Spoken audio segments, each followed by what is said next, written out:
రోజా కొన్ని విమర్శలు చేస్తుంది, అలా అంబటి రాంబాబు ఓజీ సినిమా గురించి నెగిటివిటీ, సోషల్ మీడియా కూడా డిజాస్టర్ రోజు అని చెప్పి పనిగొట్టుకుని ప్రోపగండా చేస్తున్నారు. దానిపై వాళ్ళు ఏదైనా ప్రజా సమస్యలు ఉంటే వాటి మీద దృష్టి పెట్టారనుకోండి, ఫ్యూచర్లో ఏదన్నా ఇప్పుడు యాక్చువల్గా పంచిపోతాలని ఒక డైలాగ్ చెప్పాడు జల్సాలో. ఏది పంచిభూతాల సాక్షిగానే ఒక చిన్న ఛాలెంజ్ చేద్దామని, లేదు రొటీన్గా ఉంటుందని అది వదిలేశాడు. తర్వాత మన హరీష్ శంకర్ ఒక డైలాగ్ చెప్పాడు, పంచిభూతాలు ఉన్నంతకాలం క్రేజ్ కూడా శాశ్వతమని. తర్వాత పవన్ కళ్యాణ్ చెప్పాడు, ఎవరో పొగరుందంటే నా ఈ బాడీ పంచిభూతాలతో ఏర్పడిందని. ఎప్పుడు కూడా పంచిభూతాలు పవన్ కళ్యాణ్ సపోర్ట్ చేసింది. 151 150 సీట్లు ఉన్న ఆ 5 లేపేశాడు పంచిభూతాలు, 11కి 12 చేసేసాడు. ఆ 11 కూడా మీకు ఉండాలి అంటే నెక్స్ట్ టైము మీరు ఏదైనా ప్రజా సమస్యల మీద దృష్టి పెట్టండి. పవన్ కళ్యాణ్ చేసే సినిమాల మీద, టికెట్ల మీద, బ్లాక్ల మీద, వాటి మీద కాకుండా ప్రజా సమస్యల మీద.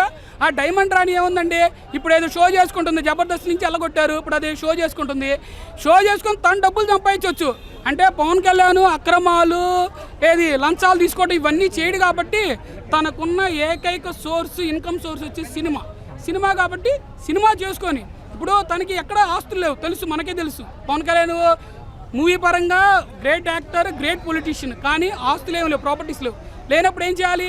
ఇప్పుడు నాది ఉందండి, నేను జాబ్ చేసుకోవాలి, నాకు జాబ్ తప్పితే వేరేది లేదు సోర్స్, ఇన్కమ్ సోర్స్. పవన్ కళ్యాణ్కి రాజకీయాలు ఇన్కమ్ సోర్స్కే ఎంచుకోవాలి. రాజకీయాలు సేవా దృక్పథంతో, అక్రమాలు, కుట్రలు, కుతంత్రాలు, హత్యలు చేయొచ్చు అని రాజకీయాల్లో ఒకళ్ళు నిరూపిస్తే, మానవత్వము, పేదవాడికి, అవసరమైన వాడికి రాజకీయం ద్వారా ఇలా కూడా చేయొచ్చు రాజకీయాలన్నీ ప్రపంచం మొత్తానికి తన వైపు తిప్పుకునేలా చేశాడు మా నాయకుడు, జనసేనుడు.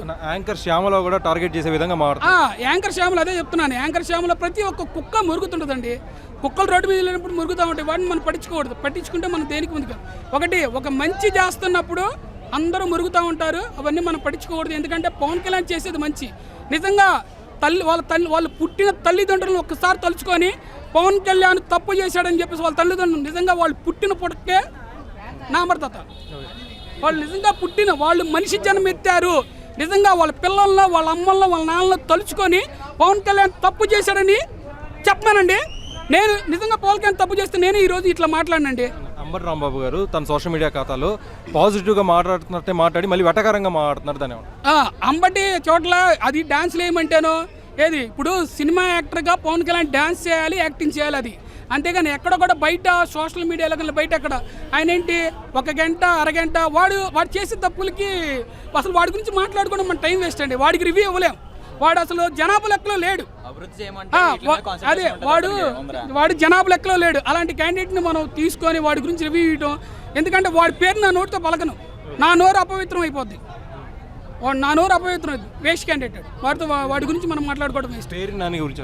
ఇదిగో గంట, అరగంట పేర్ని నాని కానీ, డైమండ్ రోజా కానీ, ఎవరు ఈచ్ అండ్ ఎవ్రీథింగ్ ఎవరైతే పవన్ కళ్యాణ్ విమర్శిస్తున్నారో వాళ్ళు నిజంగా ఒక అమ్మకి అబ్బకే పుట్టుంటే వాళ్ళని తలుచుకొని పవన్ కళ్యాణ్ తప్పు చేశాడని నిరూపించమనండి, నేను ఒప్పుకుంటాను.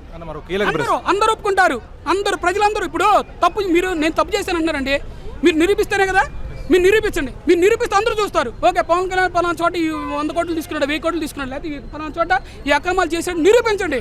మీ దగ్గర సాక్ష్యాలు లేవు కాబట్టి నోరుందని చెప్పేసి ఎలా పడితే అలా వాగటం, మాట్లాడడం అది సబబు కాదు. నోరిచ్చింది దేనికి? దేవుడు తినడానికి ఇచ్చాడు, మంచి మాట మాట్లాడడానికి ఇచ్చాడు, లేకపోతే ఎవరికన్నా తోటి వారికి సాయం చేయడానికి ఇచ్చాడు. మన మానవ జన్మ.